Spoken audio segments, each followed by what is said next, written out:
everyone. Welcome back to the Geek Warning podcast from the Escape Collective, your one-stop shop to bring you up to speed on what's happening this week in the world of bicycle tech. In this week's show, we're going to talk about the new Giant TCR and how much its design may or may not have been perhaps overly influenced by the wants and needs of pro bike racers instead of everyday enthusiasts.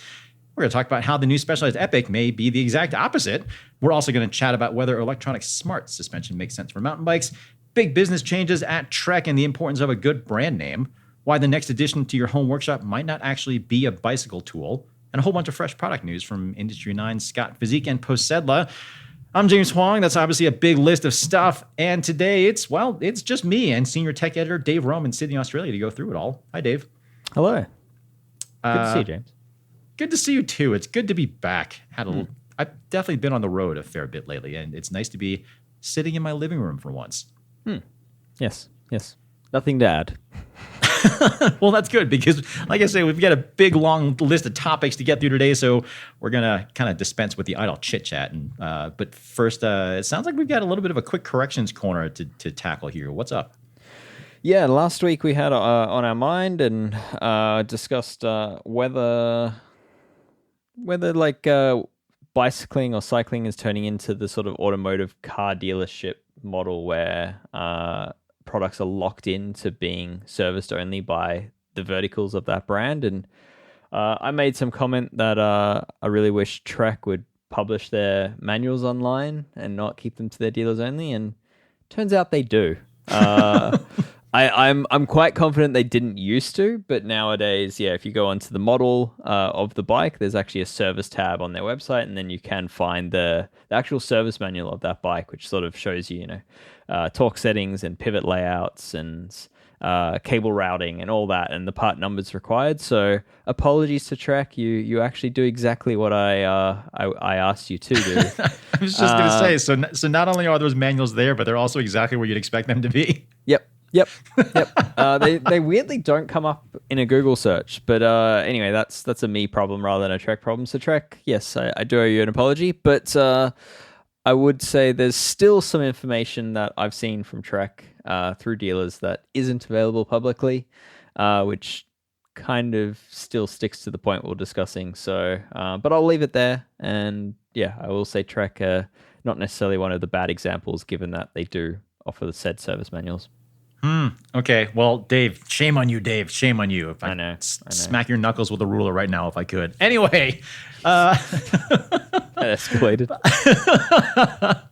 Moving into our news and discussion topics for today. First up, Giant just announced the 10th generation of its, I'd say, super popular TCR range of road racing bikes. And a whole bunch of folks, myself included, wondered if Giant might go the kind of ultra lightweight route here to go head-to-head against the Specialized Athos, which is also proven to be a super popular bike.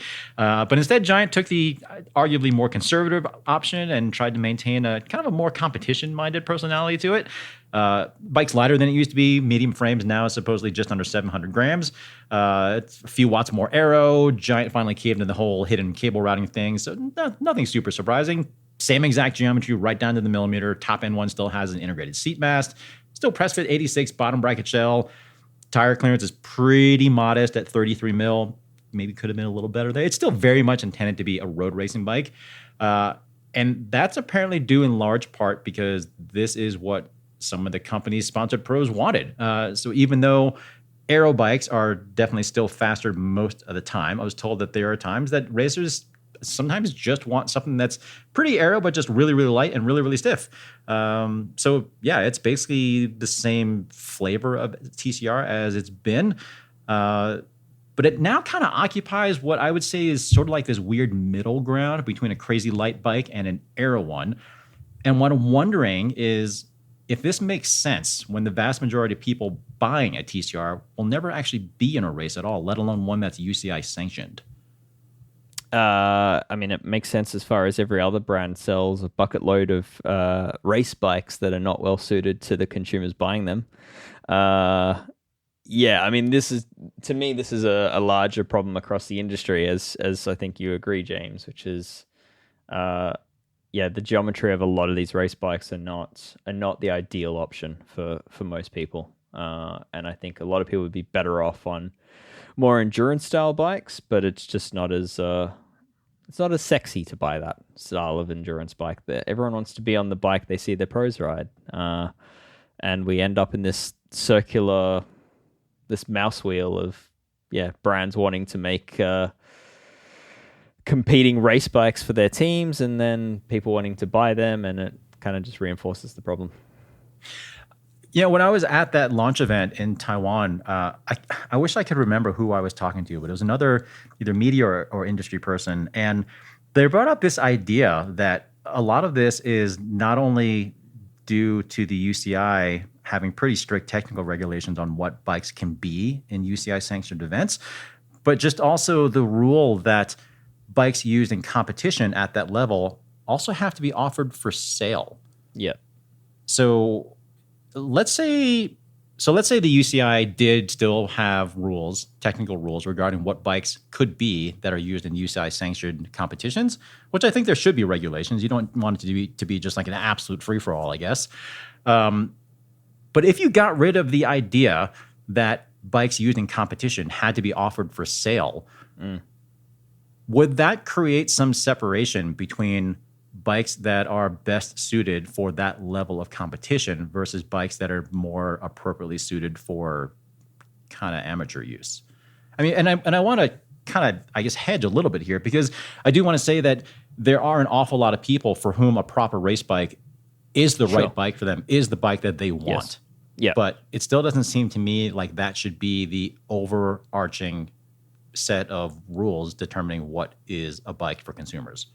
Yeah. No, I think you're right. I think at that point, there'd just be pure marketing value in brand building for brands to be competing in the World Tour. Rather than trying to sell the exact bike that's being raced, it would be all about trying to raise the profile of the brand being raced.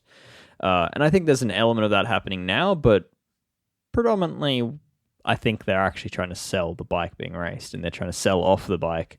And yeah, it would completely change the story, and it's kind of moves more to the almost like the F1 model of things, where Formula One cars are not being sold, but the brands competing in Formula One are certainly trying to sell their cars and sell the allure of the car brands off of it. So yeah, I think there's room for such flexibility in the sport, and I think it would probably be a good thing long term to make that separation. So let me kind of toss something your way. As I said, Giant obviously made the decision that it made with this 10th generation TCR, but in talking with their product team, one of the things that came up, or one of the things that they told me anyway, is that they essentially had boiled down the possibility for this 10th gen bike into one of two directions. It could either be still a very lightweight, but also aero bike, or it could just be like flat out lightweight, period, kind of more like the Athos. And they obviously went with the aero and lightweight thing. But given how popular that Athos has been, and we never see it in racing, and that's something that Specialized made clear right from the get-go, because it's not aero at all, and it's arguably too light in a lot of the situations. But so right now, this TCR is 690 grams unpainted for a medium. And from what I understand, it could have been closer to like 650, maybe closer to 600 even possibly. So imagine you had something that was closer to an Athos in terms of overall weight, still had the convenience of that partially external cable riding, and maybe also had a little bit slightly more toned down geometry in terms of fit and handling. That was maybe not quite Defy-like, but like one common complaint that a lot of people have had with the Athos, for people who do have complaints with that bike, is that the front end's just too low. Yeah. For a bike for people that are looking for just a really nice road bike. It's a common complaint I've had. Yeah, they don't necessarily either have the desire or the flexibility to take full advantage of that low stack up front. Yeah. Well, yeah, every Athos I've seen has spaces above the head tube, even with very fit and athletic young people riding them. So that kind of is telling that most of the population that could afford that bike would benefit from a taller stack. Yeah. So like I think I only rode that bike for a couple of days in Taiwan. The bike is fantastic to ride. I mean, almost particularly with those new KDEX wheels that they have on there, which really makes me and several other people that I talked to wonder how much of the difference is the new wheels and tires versus the frame. So maybe I'll find out at some point. But yeah, I'm very curious to see how many of the Jayco Alula team actually used the TCR in competition this season. And I just can't help but wonder what could have been. Yeah. I mentioned this on last week's podcast that I had kind of hoped that Giant would kind of stick it to the rest of the industry and stick with external cable routing and do that lightweight bike, kind of create a more value-oriented competitor to the Athos. And with, Giant's track record and reliability and all that. And I think that could have been a very good bike. And basically what you just described there, like a bike with ever so slightly more relaxed geometry in terms of stack and reach figures, almost as light as an Athos, just as convenient to service. I seriously think that would have been one of the best-selling road bikes on the market, as the Athos has become, as my understanding. I believe the Athos is a very strong-selling bike for Specialized, and it kind of blows my mind that other brands haven't followed with offering something in that more traditional area for people that want it. So yes, it's a shame. The other thing I keep coming back to with this new TCR is the Propel was already a very lightweight aero race bike. And it rides pretty well, too. Rides well. I'm wondering at what point or what situations the team would choose the TCR over the Propel if, say, the Yates, which Yates? Adam Yates? Simon Yates? I don't know. Simon Yates. So he's on a, he's not tiny, but he's on a small enough bike. I'm pretty sure his Propel is right near that 6.8 kilogram mark as it is, the UCI's limit. So I question, the TCR might be 150 grams lighter as a complete bike-ish, if that. Something like that. I posed that very question to Giant when I was there, and the explanation that I got was that for riders at that level, they still appreciate just that little bit of additional chassis stiffness. Okay, fine. That very, very well may be, but it just seems like such a case of splitting hairs that, to base an entire family of bikes around that seems maybe a little bit of a stretch to me personally. Yeah. Maybe not, but I mean, we're not that far removed from the days when companies used to make special frames for particular riders. Yeah. And while that kind of skirts the rules a little bit, if Giant were to make a Propel that was a little bit heavier and had just a few extra plies of carbon, but still came in under the weight limit, which it probably could, would that have satisfied the needs of pro riders? I don't know. I mean, we can definitely go in circles on this, but I just keep coming back to what could have been, and in my head, what could have been really, really awesome. Yeah, for sure. Yeah, totally agree. And as it stands, I think I look at the TCR and the Propel, and I see quite a bit of overlap now. And, you've got a lightweight aero bike, and then you've got a lightweight aero-ish bike. So it's, I know there are differences there, but I'm with you on this, James. I think they could have really taken to the performance enthusiast market without building an actual race bike, and ended up with, perhaps something that looks 10 years old, but rides really nicely. Yeah, I mean, again, worked for Specialized. Anyway, let's move on. Speaking of Giant, I think many listeners will be aware the company's got a sister brand just for women called Liv, and you picked up on something in an announcement of their new Pique Advanced 29 mountain bike. First of all, what is the Pique, and what did you catch here? Yeah, so it's from their literal sister brand, Liv, which is one of the only women-specific bicycle brands in the world these days. And historically, at least in recent years, Liv has released a handful of models that feature updated frames and concepts that hadn't yet been released in the Giant brand. So that kind of offers a bit of a teaser. So they had a bike, I'm struggling to remember the name, but the equivalent of the TCR quite a few years ago came out. I think it was the Avail, right? Or was that the Aero one? I can't remember. Avail or... It was the Langma, wasn't Langma, it? yes, okay. Langma. Yeah, so they came out with that model before they came out with the new TCR and in the previous generation, and that sort of told us what was potentially going to happen in the TCR. And I feel like they've done that again with the Pique here. So it's it's basically a new cross-country race bike, which has 120mm travel front, 115 rear. They've put a second bottle capacity underneath the top tube, which in my opinion doesn't count as a second bottle capacity, but it's there. They've kept with the vertical shock layout, but they're running a flex pivot design, which is similar to the current Anthem cross-country bike from Giant. But yeah, it's really the bump and travel, slacker geometry, quite a bit of weight saved out of the frame as well. And I think this is kind of perhaps a sign of what's to come for the Giant Anthem, which is Giant's long-serving cross-country race platform. Still running that vertical shock, which is a little different to where most brands have gone, but it looks good. And yeah, I think it'll be a competitive bike when it comes out. So yeah, I mean the Liv is out now, but I think we'll probably see a Giant Anthem follow suit in the next 6 months, if I'm guessing correctly. If that I'm thinking right now, seeing as how we're about to head into the meat of the season, I wouldn't be surprised if we saw a new Anthem being raced at Sea Otter next month.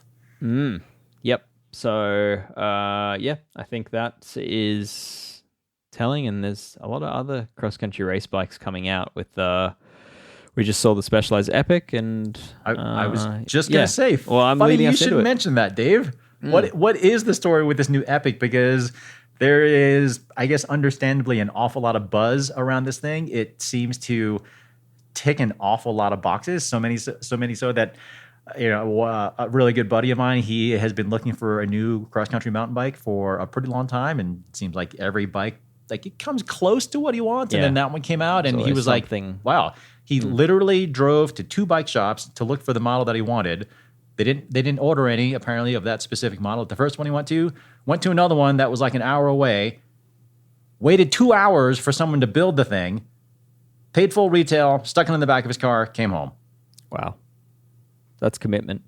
That's commitment. So what is the deal with this new Epic? Why are people so excited about it? Mostly, the reason why people are so keen on the Epic is that it's been around for about 22 years as a platform. And in those 22 years, it's always had brain suspension, which is sort of something Specialized licensed and then sort of owned the patent on. And it's sort of like this mechanical automatic lockout thing. Yeah, and 22 years it took them to refine it and get it to a point where it was actually fairly reactive to small bumps, but still did its thing of remaining locked under pedaling forces. But it was never perfect. It was always still had a bit of a clunk to it to open up that suspension valving. And yeah, this is the first true Epic race bike, the Epic 8, that actually ditches the brain entirely and has gone a more traditional route of remote lockouts. And yeah, it's just a very interesting bike. I won't say it's groundbreaking. I would say probably more the Scott Spark in its current iteration is the groundbreaking bike here, but the Specialized Epic has gone that same way of more like being like a very lightweight trail bike more than what you'd expect of a traditional cross-country race bike. The geometry mimics that of a trail bike, and it's got 120mm travel front and rear. It just looks like a very capable bike that you'd want to actually ride on trails, all while being optimized to race World Cups. I mean, that geometry, it is pretty dramatically different from what it used to be. It's like 15 mils longer-ish in reach, something like that. And the head tube angle is like 1.5 degrees slacker. Seat tube angle is quite a bit steeper, not quite to what we see in trail bikes, but they're like, 75.5 or something like that. It is very, very different. And what I find interesting here is where we were just talking about this TCR that was seemingly pretty heavily influenced by what professional racers needed. This one almost seems to me, to some extent, like it's coming from the other direction where, we've talked for quite a while about how top cross-country races have gotten much more technically demanding, and the bikes have had to evolve as a result. Yeah. But what is interesting is how, as a result of doing that, the bikes themselves, even though they're ideally suited seemingly for that level of competition, they've also in a lot of ways become more user-friendly because they've become more versatile as a result, right? Yeah, for sure. I still think these bikes are designed specifically with the racer in mind, like to meet the demands of the racer. It's just that racing's different now. Yeah, it's just that World Cup racing has gotten so technically demanding that they're basically riding trail bikes in order to, hit the course as fast as they're going. Like they really are flying through these technical features, and the likes of Nino Schurter have, increasingly raised the bar of, forever riding longer travel bikes and slacker bikes in order to gain an advantage on the descents, and it's just forced the whole field to keep up. So, I agree. These bikes are extremely consumer friendly now, and while also being quite nice for racing on, it's quite a rare blend, I think, and cross country mountain biking is doing a really good job in that sense of making, bikes or forcing bikes that are the sort of thing that you'd actually just go out and want to ride with your buddies, all while being efficient enough to race at the top level. Yeah, it's really intriguing to me because it really wasn't that long in the past that a World Cup cross-country race was being done on hardtails with 26 or 27.5-inch wheels. Yeah. With flip stems, like 90, 100 mils of suspension up front, no droppers. Yeah. Like it really wasn't that far in the rearview mirror here, and now we have bikes that are so completely different from that, but yet they're going faster. Yeah. And I guess just to be clear, I don't want to suggest that this Epic is necessarily groundbreaking in terms of the geometry. I mean, like as you mentioned, they are very much, kind of following in the footsteps of, like you said, Scott with the Spark has always been pretty progressive in that. Mondraker is another. Yeah. Yep. Rocky Mountain Element. So there are a handful of bikes that have a handful of cross country race bikes that have already been going in this direction. But it kind of seems like, aside from Scott, I guess this is the first big brand to really move in that direction. I mean, Trek kind of did that a little bit with the Top Fuel, but maybe not quite to the same extent. But I like where this is going. Yeah, for sure. And it's impressively light, and it ticks all the boxes from a ownership point of view, except for the S-Works model. The cables are external of the headset. There's an optional steerer bumper that sort of bolts to the steerer tube, but you don't have to use it. There's a threaded bottom bracket. Like, it's all normal stuff. And there's even like what the World Cup races certainly don't need, and I'm surprised they didn't do the SOX model kind of without it, but there's even a storage hatch, just like a lot of trail bikes and enduro bikes we've seen. So you can now get rid of that ugly external swap box that Specialized has long provided with the Epic, and you can store all your spares inside the frame, which is super cool for that style of bike. I mean, Trek again did that with the Top Fuel, so again, not groundbreaking, but it just looks like a super user-friendly bike all around. Not cheap. I'd say that's probably the big thing here. Definitely like not any cheap. Specialized. Definitely not. But on paper, it seems like this is very much a benchmark bike for owning. Yeah, I agree. And like you said, with that headset routing, by limiting that to the S-Works model, it feels to me like someone actually had the wisdom to make that decision, that it only made sense for that level of racer to stand the benefit of just like, the handful of grams that saves. Whereas all the other ones have the partially external routing that's much, much easier to live with. I think it's actually full on tube guidance the whole way through. Yeah, probably. So like in terms of usability, like, two big thumbs up there. Also on the Epic, there's two new versions. So the Epic World Cup that I'd previously reviewed, which is their silly sort of semi-hidden shock short travel bike, which runs either zero or very little sag. That continues in the lineup. It's a very niche offering. Specialized know they're not going to sell a lot of those. And if I'm being truthful, I hope they don't. But yeah, so they've got the Epic 8, which is like the all-rounder race bike, the do-it-all 120mm travel bike. They've also got the Epic Evo, which continues, and the Evo is like their more trail-oriented offering. And previous iteration actually saw the Epic Evo and the Epic split into two different frames with different purposes. But it's kind of returned to being the same shared frame, where the Evo now just has like a more trail-oriented build. So it's got different suspension package with a Fox rear shock instead of a RockShox. They bumped the fork travel up to 130 mil instead of 120, so that slackens out the bike. It looks really good. Like it's got slightly burlier tires, bigger brakes. But yeah, overall that looks like a very good bike too, because it's built on this incredibly lightweight frame. The geometry is already quite trail oriented, and that bike looks basically like what my trail bike has been for the last 3 years, and it's very much the sort of bike I would buy for just general mountain biking. Oh yeah, no, I mean it feels very similar in concept to the Rocky Mountain Element Carbon that I bought for myself, the one that I used at Breck Epic last year. 120, 130. Again, like very trail bikey geometry, but that specialized. I think the frame's something like might actually be close to a pound lighter, like several hundred grams lighter. All while having space for spares inside of it. Yeah. So intriguing, very intriguing. Yeah. I gotta say, I'm a little bit jealous that you're the one we've got lined up to do that test for us. But at some point, I am about to get a foot of snow on the ground here, so probably makes more sense. Anyways, sticking with mountain bikes here for a bit. What's up with this new RockShox Flight Attendant setup here?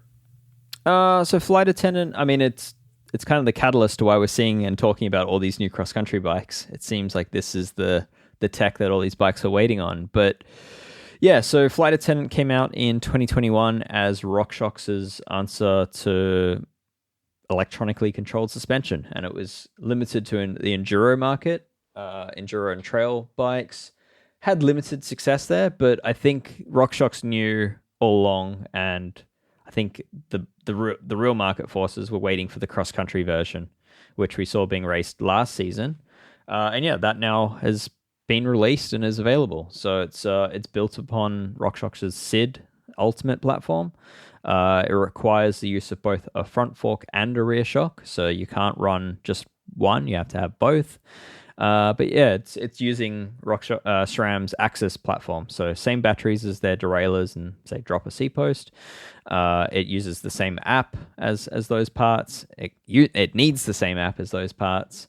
But yeah, it's got that same sort of seamless experience of where you kind of just put it on the bike and you push a button and the app finds it, and then you're riding. It's pretty impressive. And yeah, the idea is that they're basically replacing any need of a manual lockout. So traditionally on cross country bikes, you'd either have a dial on the rear shock and front fork to turn to increase the compression and lock out the suspension, or you'd have a remote lockout which is cable operated, and the spaghetti of cables that come with that. So this is looking to clean that up and removes that from the bike, fully wireless. And yeah, you've got options of either having it set to full auto mode, where it's figuring out what, based on your power and what the terrain is doing, what setting it needs to be in, or you can have it on manual mode, where you basically just have a left control button where you can choose what setting you want it to be with just the push of a button, and it locks out both front and rear shocks simultaneously. Let me ask you this, Dave. I've unfortunately not had the opportunity to ride a Flight Attendant bike. Yep. You have. Do you like it? I seriously do, yeah. I would not want it on a trail bike or a bike that were designed necessarily for like casual riding or recreational riding. Why is that? Predominantly, I mean, it's two extra batteries to keep track of. It's a lot of batteries. I just did a quick count, and like if you're running a power meter and a computer and an axis dropper and all this stuff, I think I counted 9 separate batteries to keep. With a computer, yeah, I think the bike I have it on might even be 10 actually. Is not out for another week, but I think the bike I have it on is 7 batteries stock. It's a lot of batteries. Yeah. Anyway, so and that's on an e-bike. So yeah. I mean, in theory, it kind of is an e-bike, but anyway, yeah, no, I really do like it. But for recreational riding, it creates a stiffer riding experience because it's always trying to get itself back into that firmer setting when required. So you sort of, there is probably a little bit more fatigue there. You can tune that. You can tell it not to do that. But generally speaking, at stock setting, it is going to ride more firmly than a bike that's just being ridden in its open setting. There's the batteries. There's also the noise. So it sort of makes a similar sound to an Axis rear derailleur. But the difference is that noise is actually coming from in front of you, off the fork crown. So it's just more noticeable in that sense. And because it's so active and it's making multiple adjustments every minute, typically it's a little distracting. In a race situation, I think you would have no trouble tuning that noise out. But when you're riding by yourself, you're just like, just shut up. Intriguing. But that said, it's designed for racing, and in that application, I think it is of true benefit, and I think it is the future of cross-country racing. I really dislike bikes with cabled lockouts, like dual cabled lockouts, where you have one remote controlling two cables that lock out both your front and rear shocks simultaneously. I just don't like the aesthetics of it. I don't like the servicing of it. I don't like the often the movement required of it. For me, that left hand is so preoccupied with running a dropper post these days that also having to think about the suspension is just a nuisance in my mind, and I don't get on with it that well. So this solves all of that. For quite a while, we were seeing, for sure, going back to, like you said, manual lockouts with cables and stuff, or even looking at like the Fox ICD stuff, that was a manual electronic lockout. For Cannondale Elo way before that. Yeah, or Simon and stuff like that. So for a while, we were seeing a lot of these things come up, and because most of them just kind of didn't work that great, I feel like we were seeing a lot more suspension designs where they were trying to get, through mechanical means, a really good blend of pedaling efficiency and bump compliance and that sort of thing. If we have something now like Flight Attendant, like let's just assume that becomes more prevalent, or let's just assume that we'll start to have brands that design bikes specifically around it. Yeah. Do you think that may open up the door to suspension designs that work better on bumps but are worse to pedal because they no longer need to be really efficient mechanically if you have something like Flight Attendant? 100%. I don't think it's a new thing. I think the Scott Spark has arguably been in this space for basically its entire existence, where they've completely reliant on twin lock. Yeah, completely reliant on the lockout. And I think we've seen that from other bikes as well. And I think we'll increasingly see this happen on the basis that Flight Attendant makes every bike pedal well. The downside to this, and this is quite an obvious one, is that Flight Attendant is a premium price point at the moment. It'll trickle down, but there's only so far it could trickle down to. It's always going to remain a premium product. And I do worry that long term it might make budget race bikes worse. That's a good point, because, well, speaking of cost, we were just talking about how that new Specialized Epic is not inexpensive. The S-Works version with Flight Attendant is something like $15K or something like that. It's 24 Australian, and it's a lot of money. 15-ish US. Yep, it's a lot of money. Yep. It's kind of unupgradable at that price point, and for now, I would argue it's not more expensive than it used to be 2 or 3 years ago, which is kind of interesting given that, they've replaced Brain for electronics. So, you're replacing one high-end proprietary tech for kind of another, but it's still a lot of money. It is an awful lot of money. Speaking of money, let's shift gears a little bit here and move over to some business topics, because we've got some hot news in that department too. So Trek just announced that it's cutting overall spending by 10%. and cutting its overall inventory volume by 20% and the number of SKUs, so basically the individual items that it sells, by 40%. Layoffs are sure to be included in that 10% figure. It's unclear what that means for Trek-owned retail locations. Whoa, what? Yeah. I mean, the word right size is being thrown around here, and I think Trek themselves used it. And yeah, I mean, they got too big for the current market. And perfect example, yeah. that Emonda SLR7, it comes in 8 sizes, which I think is great. But it also comes in 7 colors. Yeah. And that's just for one build kit. Yeah. Which, I mean, this is going to offend some people, but it's a little bit batshit.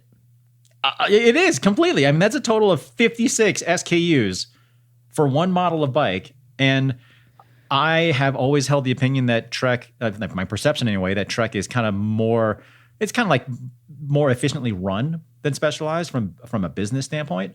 But for most of Specialized bikes, they only have 2 color options instead of 7. Yep. Yeah, okay. I wouldn't have thought that. Yeah, I wouldn't have put Trek as being more efficiently run than Specialized. It's an interesting take. Either way, whichever one is more efficiently run, it is quite interesting that one for their higher end road bike, or one of their higher end road bikes, would essentially offer their bike only in a couple of colors, and then the other brand has it in 7. Yeah. No, I mean it's a very necessary change, and one that arguably has come late in the piece, and there's a reason, why they're desperately making moves to counter this bloat, I guess. But it's I think it'll only help their sales having fewer choices.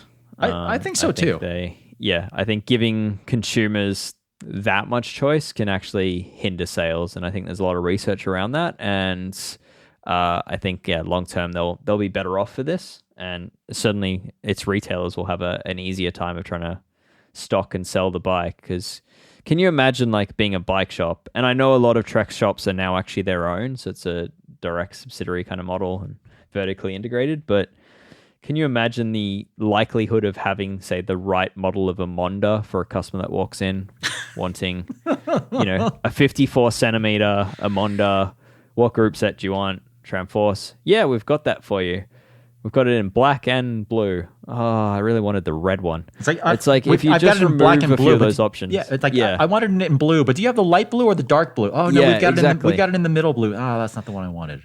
Yeah, exactly. It's like if you give the customer the choice, they're going to want the bike that isn't available. So yeah, I think just going the way everyone else does it, which is offer a bike in black and maybe 2 other color choices, gives you a far greater chance of selling the bike you have. So I'm all for it. I would say related to this, I have heard rumors that perhaps some consolidation of retailers is coming, which is very interesting because Trek spent a lot of money buying existing shops and paying goodwill on those shops, and then often completely renovating them and rejigging them to be Trek concept shops. So if within 2-3 years of making all these moves, they're looking to consolidate them, that's some serious write-offs going on there. Yeah, there's definitely some big league accounting going on at the moment here.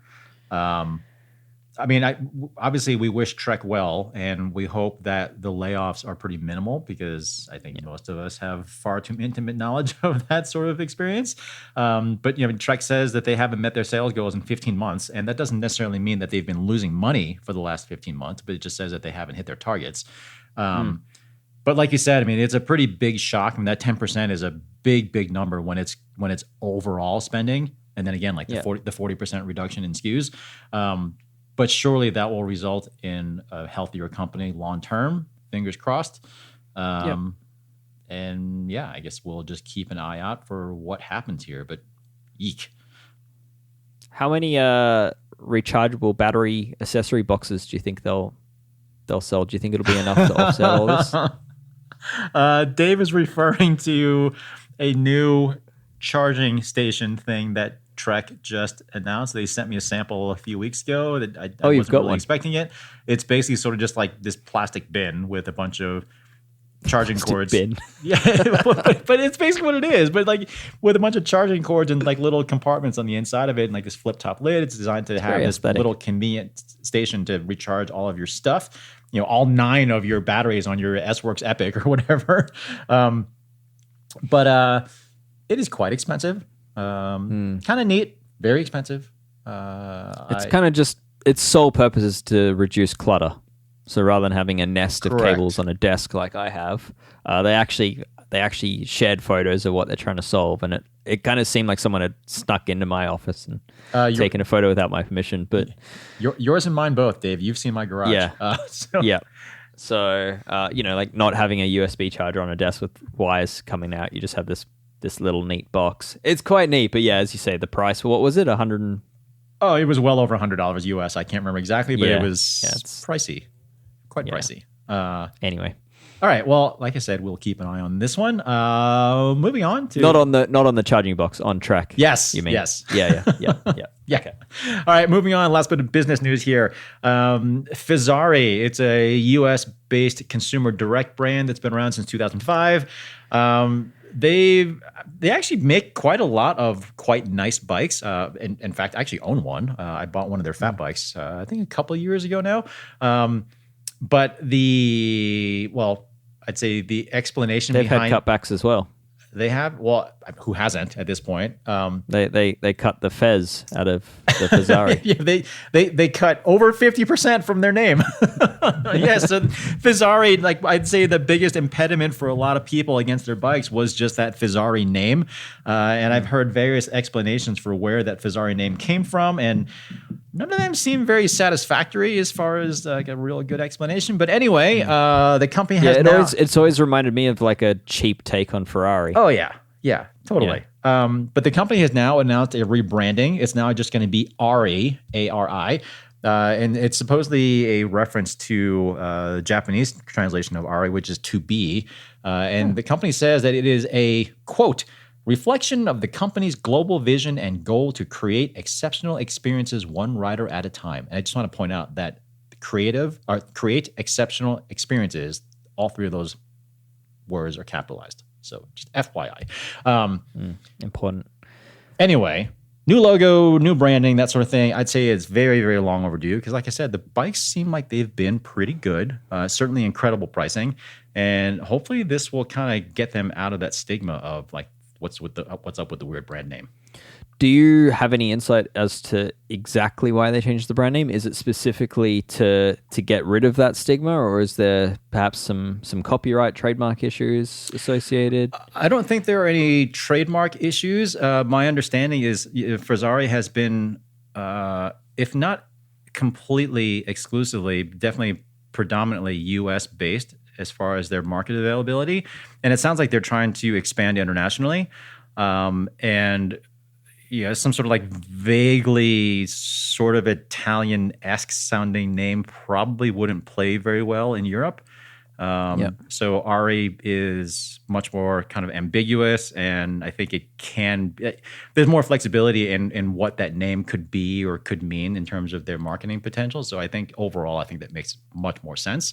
I guess I'm somewhat surprised that it took almost 20 years for them to do that. Although at this point, they've got 20 years of brand equity behind Fezzari, and then they're just blows my mind that brand is almost 20 years old. Right? It's amazing. 2005. Do not associate that brand with having that much history to it.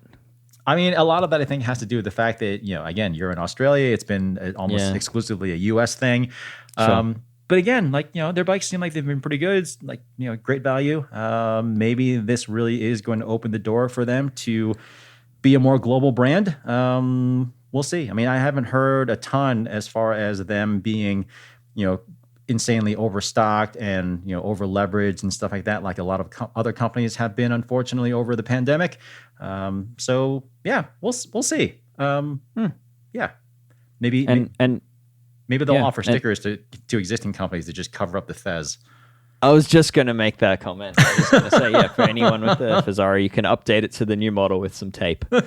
So it's very much thinking alike on that. All right, well, let's take a quick break here. Tour Down Under winner, Brabantse Pale winner, Giro Stage winner, 3 times Ardèche. You did have an amazing career. Did you feel that you could walk away when you could, or was that going back to that 2 years ago? Was that a difficult decision first, and in some ways were you almost like trapped into thinking that you were such a high profile rider, you were such a good rider, that this is what you do and this is what I have to keep doing? No, when I stopped in 21, I feel like I didn't have a choice, to be honest. Okay. I was extremely unhealthy mentally, physically. When I look back, I didn't have a choice. I needed to stop just for my own health.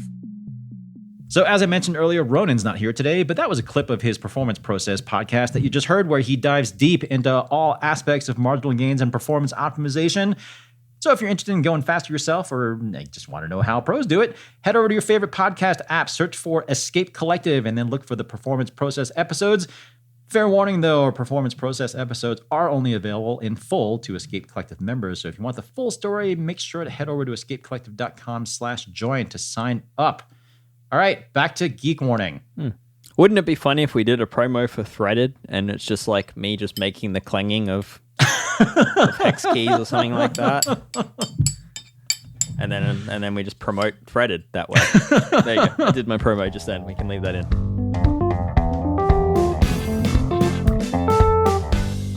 Dave, it's time for our On Your Mind segment, or what's on our minds and over the heads of our families. To give some historical context, which I know that you still love for that, Dave. I just got back from the I just got back from the Taipei Cycle Show. It's always one of my favorites to attend because of kind of how it presents a fuller picture, I think, of the bike industry in general. You got plenty of outward-facing brands, but also a lot of behind-the-scenes OEM manufacturers and stuff like that. And along with, I say, Taichung Bike Week, the Taipei Show is basically kind of like an OEM playground. And it really got me thinking quite a bit because, the bike industry, I think you would agree with me, is, ultimately when you boil it down to it, it's kind of like a fashion industry. People are kind of fickle. They want the latest and greatest. They want things to look good.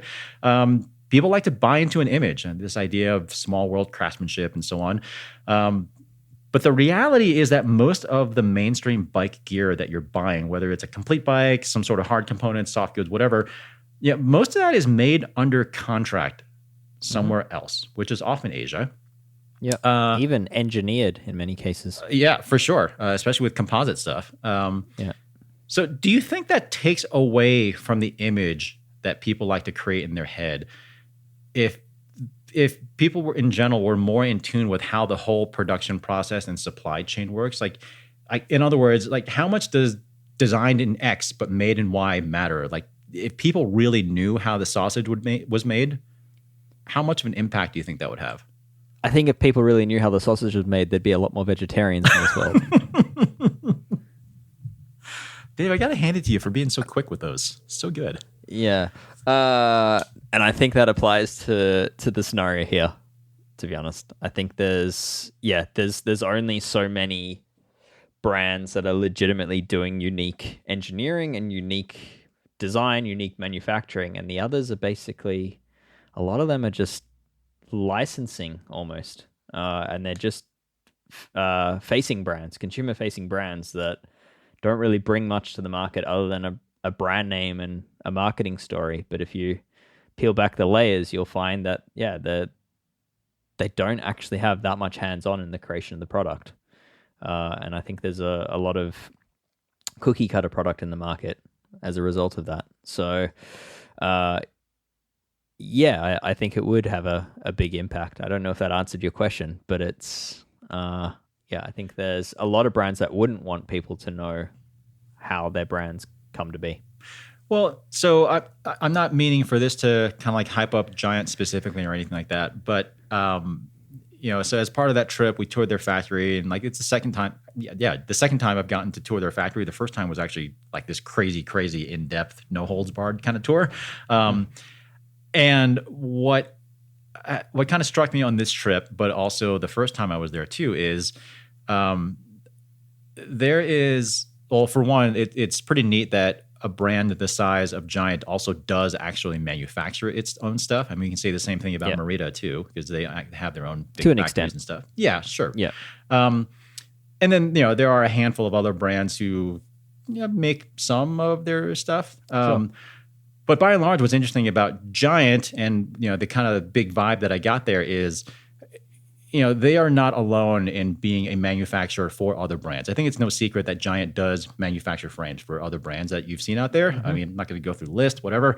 But what is always striking to me anytime I've gone over there is how much pride there is over there with the fact that that company not only is a big OEM manufacturer for other brands, but they are also the outward-facing brand for themselves, which is a big deal for them. Again, there's an awful lot of pride there, and they can rightfully run around and say, like, we actually make our own stuff.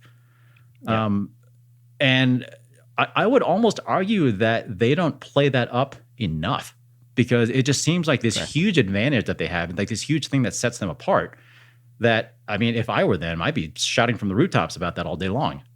For sure. Yeah, I mean, Giant doesn't have enough brand credibility given how exceptionally well they make bikes. They have an aluminum foundry. They make their own aluminum alloy. Yeah, I mean, they're arguably the leading manufacturer of bicycles, and yet their brand, to many, the perception is that they're almost second tier, which is not fair given the quality of those bikes. So it just to me, it just kind of reinforces the power of marketing and the power of brand, is that a Specialized and a Trek are often perceived as superior options when perhaps one of those is produced by Giant, and Giant are producing a bike that's just as good. I mean, I remember when Trek was still making their carbon stuff in Waterloo, Wisconsin, but that hasn't been the case for like almost a couple decades now. But a lot of people still think that those are made in Wisconsin. A lot of people still think Pinarellos are made in Italy, so on and so forth. And again, it is on the one hand kind of impressive to me that the marketing is so effective that they can create this mystique about what a company is and sort of where some of the stuff comes from. But on the other hand, it's also a little bit sad to me that they're so effective at creating that image that people believe something that's entirely the opposite of what the reality is. Mm-hmm. Yep. I think it applies to many industries. I don't think cycling is a unique industry in this. No, not at all. But I think people figuring out where their product comes from and perhaps how involved the brand is in its own design might help influence purchase in future. Yeah, like no one wants to know that Santa's not real. All right, well, I don't want to completely just dwell on what ultimately is kind of a cynical and a little bit depressing topic. So I'm going to go ahead and move on to our PSA for this week. Mm-hmm. And I mean, maybe it's not quite of the same vein as similar PSAs that we've done, but it is workshop related, and it's a recommendation that I have for anyone who does their own work at home, and especially has like a nice dedicated workspace. Because I mostly just have a suggestion that I guess this is certainly based on my own experience, that one of the best additions I have made to my own personal workshop is a cordless hand vacuum, like a good one. Not too long ago. So I've gotten into this somewhat bad habit of browsing on Nextdoor. So I don't know if you have Nextdoor internationally in Sydney, in Australia, whatever. So it's basically sort of, it's this idea. The concept is that you connect neighborhoods digitally with each other. It's almost sort of like a real estate based thing, like sort of version of Facebook, where you're supposed to connect with your neighbors and like get together for neighborhood gatherings and so on and so forth. But reality is it's a way for people to complain about stuff, as is often the case on the internet. But one thing that's kind of cool is that they have a pretty good classified section, which we also have now, by the way. Escape has its own classified section, so you can go check that out on the site. Anyway, but I have gotten into the somewhat bad habit of browsing the free section of Nextdoor to see what people are just sort of giving away. And someone gave away a pretty... You're a hoarder. I'm not a hoarder. My wife might say I'm a hoarder. But I found a listing that someone had put up for a free Dyson hand vac that was pretty much brand new, tons of accessories like replacement filters, all this other stuff. And they said that the only thing that was wrong with it was that the battery just didn't hold a charge. It would only run for like a couple minutes before it just died. And they were just like, this is so Boulder. or I'd say like any affluent area in general. Sure. But they were just giving it away. They like, said the address where they lived, and they were just leaving it out on their doorstep. And I'm like, I got to go get that, because I knew how to fix that. Because I went online and ordered one of those like Ryobi aftermarket kit things. Did you put a drill battery in it? Yeah. I did, because I've already got a bunch of Ryobi cordless stuff and a whole bunch of those batteries, and ordered that kit for like $20 and stuck that on there. And now I've got a battery. Now I've got a hand vac that runs for like almost hours, as far as however many batteries I have. And anyway, point being, keeping that in my workshop now has boosted the cleanliness on my workshop by like 100-fold, because it's just so much less dusty, and it has so much less just like random crap everywhere that it used to. And if you don't have one in your workshop, that is very high on my list of recommended items to get. Yep. On that topic, I've owned a handful of various shop vacs and handhelds. And Dyson is annoyingly good. Like, you look at Dyson, you're like, it's just, you're paying for the brand, and you're paying for a bunch of colorful plastic. Yeah, colorful plastic, and then you think like, oh, it's just the Tesla of, it's just the Tesla of the hand vac world, or the cordless vac world, and you don't need it anymore. Like, once upon a time they had an advantage, but now everyone's caught up. In my experience, the Dyson kind of is still noticeably better, and annoyingly so, because they're so expensive. They are so expensive, but not when you get it for free.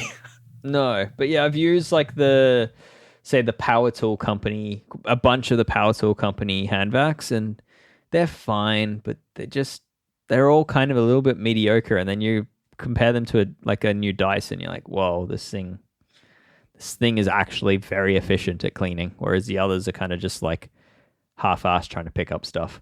So it's anyway, I'm not saying people should go and spend hundreds and hundreds of dollars on a dedicated hand vac for the workshop, but I will say maybe do some research and don't spend $200 on one that has the same brand as your drill, because you might be disappointed.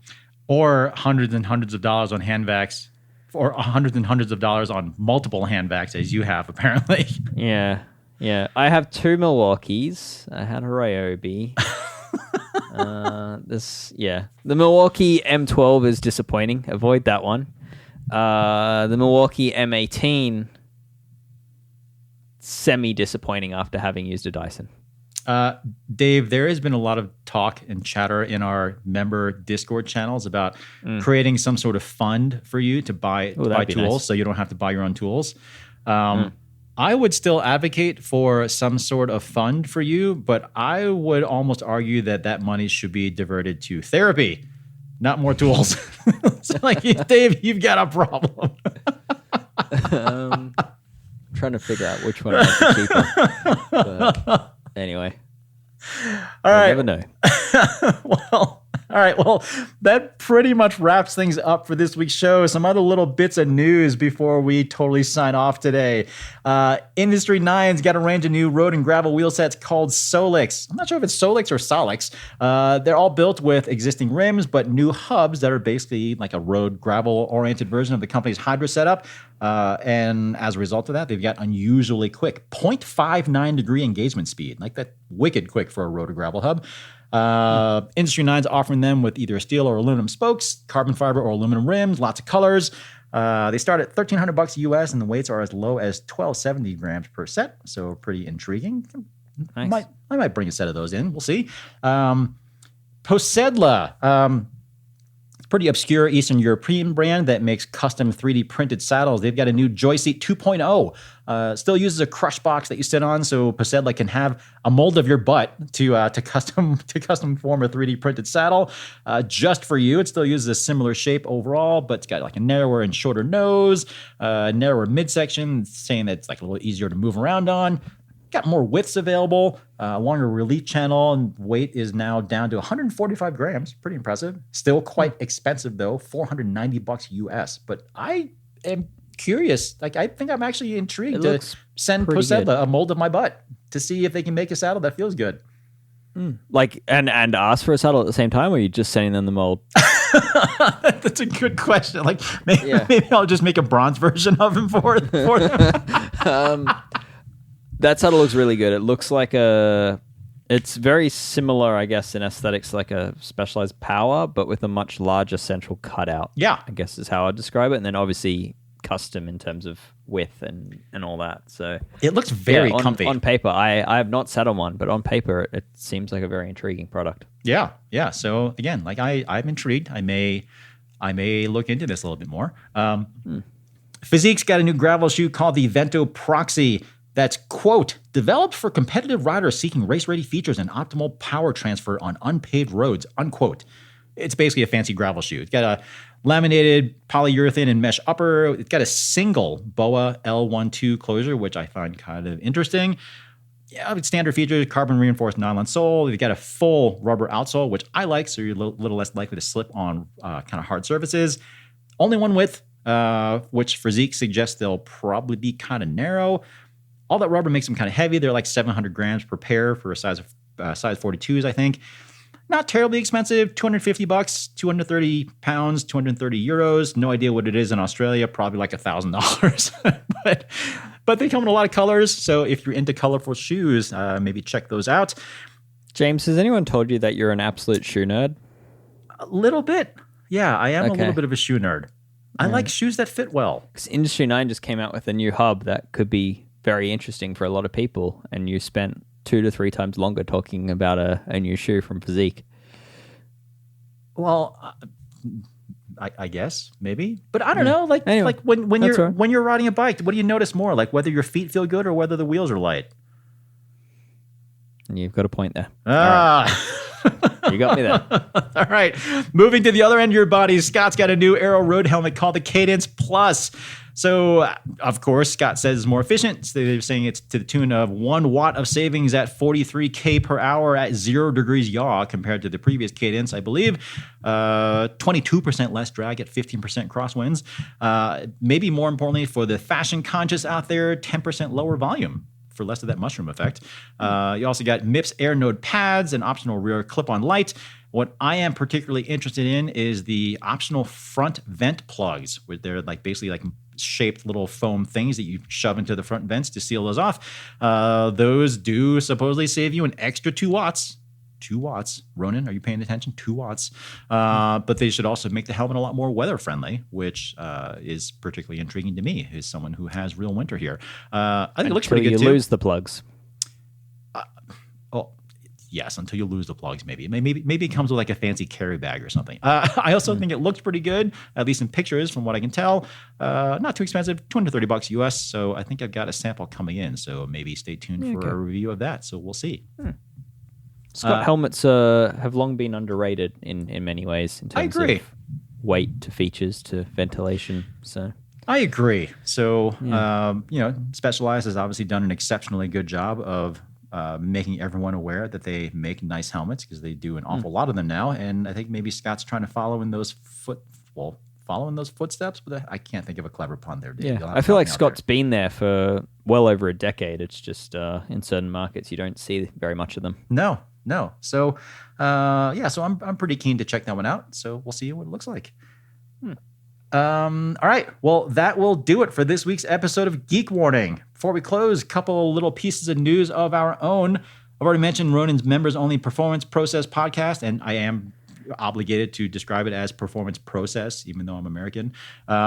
And don't forget, we've also got special members-only episodes of Geek Warning, too. This next one addresses the, I'd say, particularly hot topic of why exactly bikes are so damn expensive these days. And if you want to hear that entire episode, you'll have to head over to escapecollective.com/join to sign up for a membership. Speaking of signing up... Actual numbers are shared within this episode. I think this episode's going to be one of the biggest we've ever published in terms of the amount that gets shared. We have a subject that Ronan interviewed who was particularly open with figures. Yeah. Oh, we can say it's Rob Gatellis of Factor Bikes is who the interview is with. So he actually makes bikes, and was quite upfront with where the expenditure is within the company, which, a surprising interview, a very good interview. And one that, well, we were talking about how the sausage was made. This one might ruffle quite a few feathers depending on how much you spent on your last bike. Sure. Speaking of signing up, just want to remind you all that Escape Collective is a 100% member-funded operation. So that means we take no ad money, like none. There's no pop-up ads, no questionable affiliate links, no ickiness in general, that sort of thing. So if you like what you're doing, you're not a member. I suppose we could give you a personal invitation if you really feel the need to get that little extra nudge to sign up. So here you go. Mark, something. Anyone listening to this show whose name is Mark, your number's up. So quit pretending like you're still in college and trying to snag an extra meal from the cafeteria and just pay up for what you're getting here. All right. Thanks as always for listening. We'll see you next week for another episode of Geek Warning. Cheers.